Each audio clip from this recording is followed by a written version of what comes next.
বন্ধুরা, আজকে দুপুরবেলা একটু পনির রান্না হচ্ছে। তো এখানে দেখো পনিরের জন্য মশলাটা কষানো হয়ে গেছে, আর এখানে দেখো পনিরটা ভেজে এখানে হালকা নুন আর হলুদ জলে ভিজিয়ে রেখেছি, আর এখানে মশলাটা রেডি হয়ে গেছে।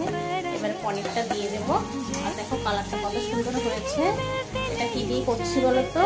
চালমগজ, কাজু বাদাম, পোস্ত, টক দই এইসব দিয়ে পনিরটা আজকে রান্না হচ্ছে। তো কেমন হয়েছে অবশ্যই কিন্তু কমেন্ট করে জানিও। জাস্ট একটু ফুটে গেলে তারপরে নামিয়ে নেব।